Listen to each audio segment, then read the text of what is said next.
गीतकार आप सबके सम्मुख आए और अपनी बढ़िया सी कोई अच्छी सी रचना से हम लोगों को हंसाए, गुदगुदाए, सरोबार करे। भाई प्रेम पेंटर गीत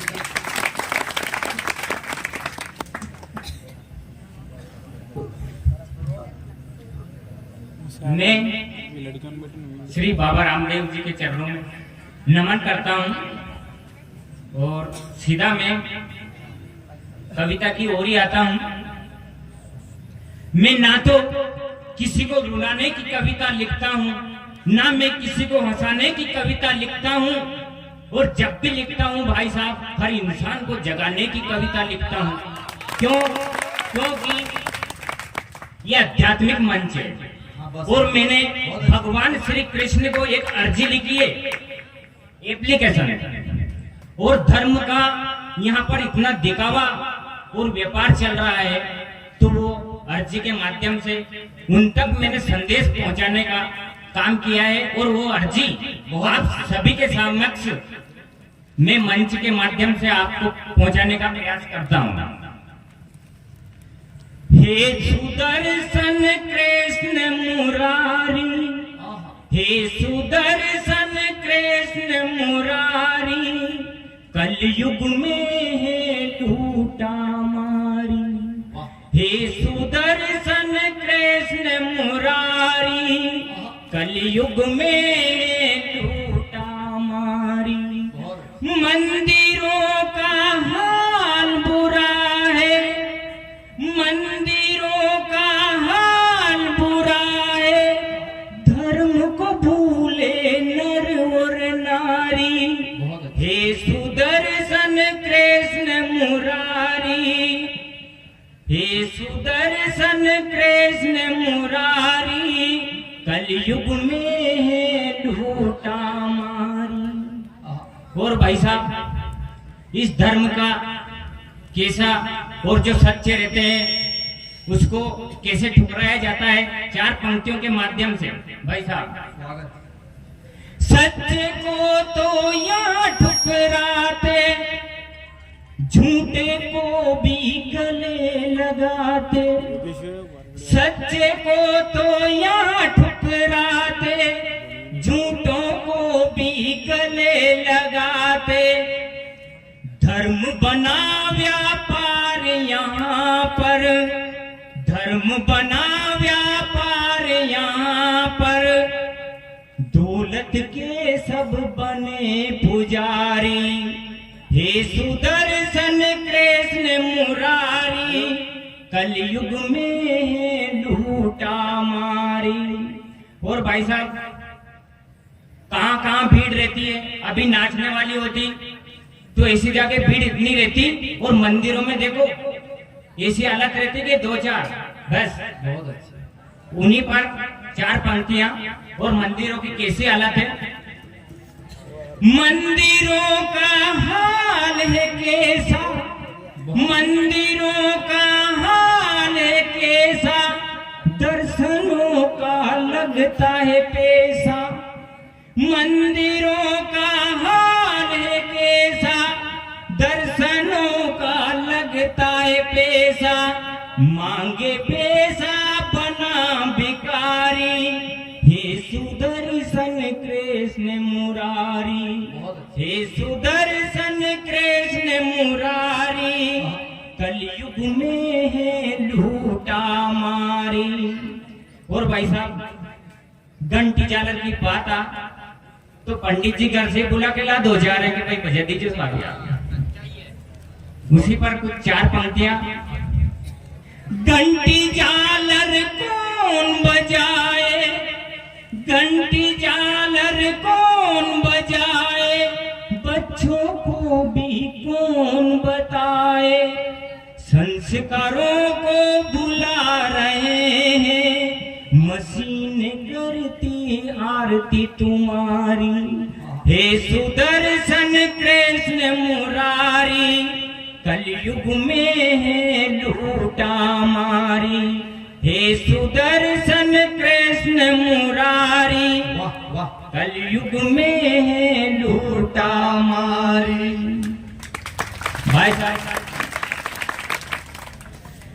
फैशन में दुनिया इतनी अंधी हो रही है, उसी पर कुछ पंक्तियां निवेदित करता हूं। तो फैशन का तो जमाना ही चल गया आजकल, क्योंकि एक बार जूते की दुकान पे मुझे लिखने के लिए बुलाया गया था साहब। क्या लिखने? तो पेंटर साहब ऐसी चीज लिखना कि लोग देखे। तो कि मैं क्या लिखूं? कि यार आपके हिसाब से लिखो। तो मैंने कहा लिखा पहले कागज में लिख के दूं, जबकि बाद लिखूंगा दीवार पे। तो बोलो, तो मन यहाँ पर बुलाकर बड़े प्रेम से जूते दिए जाते हैं। जूते की दुकान ही थी।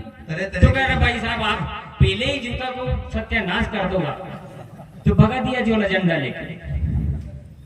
तो ये फैशन ऐसी चीज चल रही है, उसी पर फैशन है, बहुत अच्छे फैशन का कटाक्ष है, बहुत अच्छा। स्वागत है आप। इसके हाथ मत लगाओ, चीचाड़े पड़ेगा। अच्छा चीचाड़े तो पाड़ना थे। एक ने 30 लाख का मकान बनाया था साहब, 30 लाख का। और मेरे पास आया पेंटर साहब ऐसी चीज लिखना कि लोग पूछे। मन की भाई साहब पूछेंगे नहीं, आपको माड़ खेत में भी ढूंढेंगे। तो क्या लिखे हुए? मन यह मकान बिका हुआ है।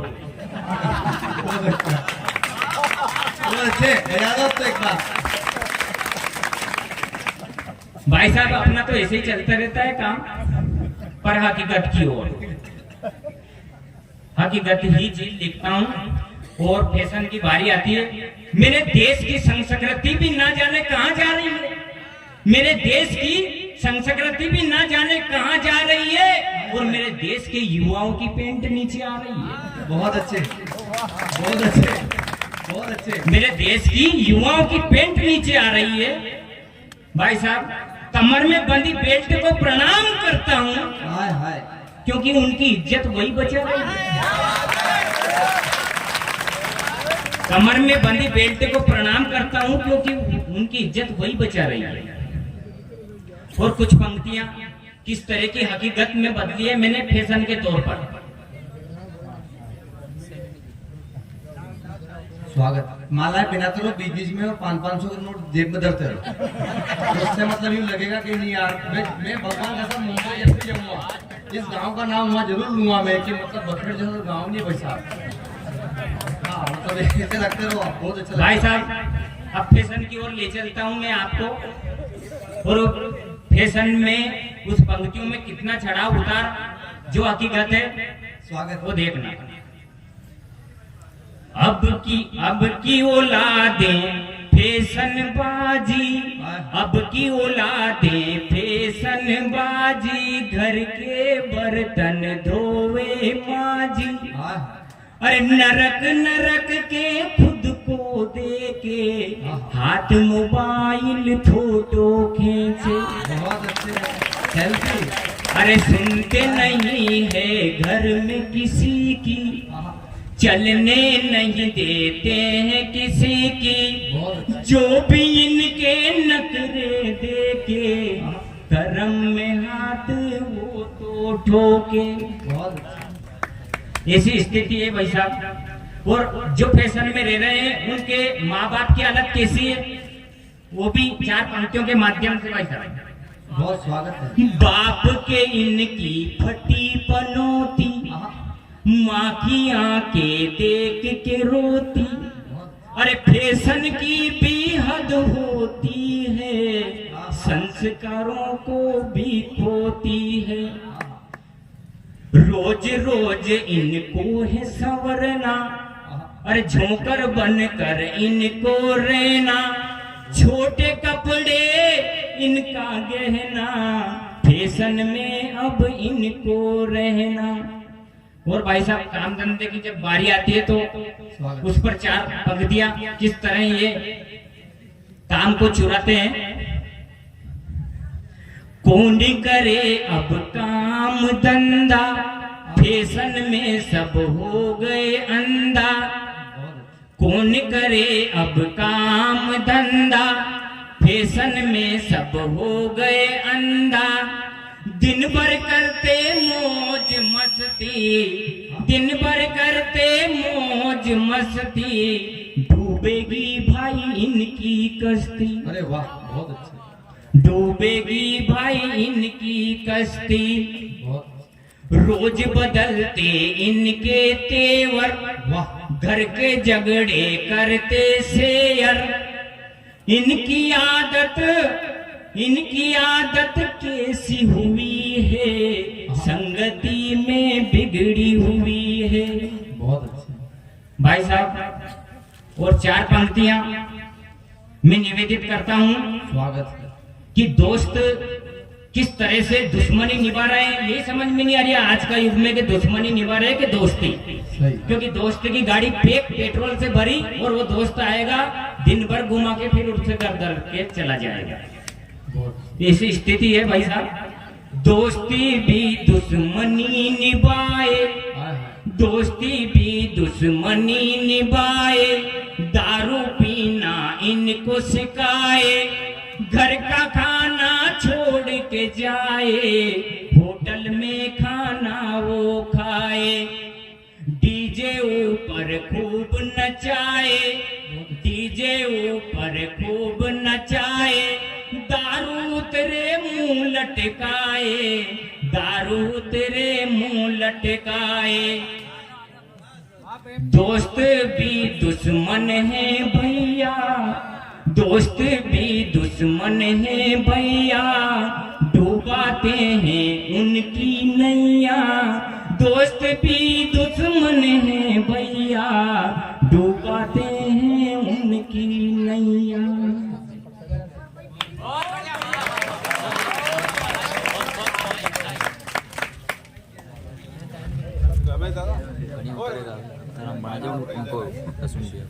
इस चाय वाले ने पूरा माहौल खराब कर दिया। ये चाय वाला ऐसे आया जैसे राहुल गांधी के जीवन में आया मोदी। हम कवियों के मतलब प्रेम जी तो चाय वाले ने तो वाह यार चाय वाले, अभी तो टिकेगा 10-20 साल और इसके बाद टेंशन मत लो सरपंच साहब, वो पाड़े वाला एरिया है, वो देखो पाड़े वाला जैसी भी चुनाव चिन्ह रहेगा उसका, वो बहुत भारी वाला है बाबा। मैं सोच रहा हूँ कि मोदी तो ठीक है, योगी क्या करेगा मतलब, तो मेरे को डर लगता है बाबूजी। बहुत अच्छा कवि सम्मेलन चल रहा है, भैया ने बहुत मेहनत की, अंधेरे में भी कुछ लोग यहाँ खड़े हुए हैं। मेरी तो दृष्टि अब तक जा नहीं रही है, लेकिन मेरा निवेदन है यहाँ आके बैठ जाओ तो बहुत अच्छे मजे आएंगे। यहाँ कुछ 4-5 लोग बैठे हुए थे प्रेम जी, जब आपने कविता पढ़ी और वो लोग उठ के उधर से इधर आके बैठ गए। मैं समझा मैंने यार प्रेम जी कविता पढ़ दम में यार लोग सुनने के लिए आ रहे, तो बाद में मालूम पड़ा उधर कीड़े गिर रहे हैं। 500 का भी धर रहा था भैया, पर मैंने मना कर दिया उसे। संस्कारों की बात की भैया ने। यहाँ जौहर कर पद्मिनी ने अपनी लाज को बचाया था, यहाँ मुरली की तानों पर श्री कृष्ण ने गोपियों को नचाया था, और जब राम को 14 वर्ष का वनवास हुआ था तो भाई भरत ने चरण पादुका सर पर रख प्रभु राम का राज्य चलाया। त्याग दी सब ख्वाहिशें निष्काम बनने के लिए, कई हिंदी के बड़े बड़े कवि ने कहीं लिखा कि त्याग दी सब ख्वाहिशें निष्काम बनने के लिए, और राम ने बहुत कुछ खोया राम से श्री राम बनने के लिए। राम के नाम का जो नहीं है साहब वो किसी काम का नहीं है। एक बार राम के नाम की ताली तो निकाल दो कम से। ये भैया ये वीरस चलेगा, मतलब ये अश्विन जी आए।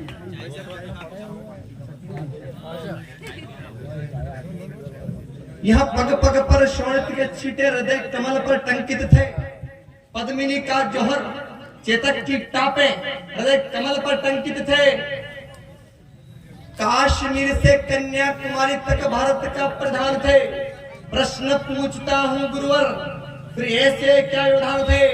पंजाब सिंध गुजरात मराठा द्राविड़ उत्कल बंग लिखा, विंध्य हिमाचल गंगा यमुना उच्छल जल्दी तरंग लिखा। फिर ऐसी क्या व्यवस्था थी रजपूती गान नहीं लिख पाए। अरे सब कुछ लिखा जनगण मन में, क्यों वीरों का राजस्थान नहीं लिख पाए, क्यों मेरा राजस्थान नहीं। कुछ व्यवस्थाएं रही होगी साहब, वो व्यवस्थाएं आप सब समझते हैं, पर ये आज का देश वो देश है जो राष्ट्रवाद की तरफ चल रहा है। ये भगवा रंग हम हिंदुओं के अंदर बस गया है साहब। अब ये भगवा रंग लगभग मेरा मानना है कि अब सतयुग की शिव युग की, राम युग की जो नींव है वो अब रखी गई है। और ये जो युग है वो युग कलयुग नहीं, ये श्री राम युग है। एक बार जयकारा प्रभु श्री राम के नाम का। कि पंकज बनने हेतु पंख में गड़ना बहुत जरूरी है, शीर्ष पहुंचने हेतु शीर्ष पर चढ़ना बहुत जरूरी है। और टूट रही हो मर्यादाएं देश धर्म की नित नित जब, टूट रही हो मर्यादाएं देश धर्म की नित नित जब, देश धर्म की रक्षा खातिर तब लड़ना बहुत जरूरी है, तब लड़ना बहुत जरूरी है। मेरा भाई अगर आप सबके समक्ष अपनी वीर रस की कुछ कविताएं लेकर आ रहा है। वीर रस के कवि का तीसरा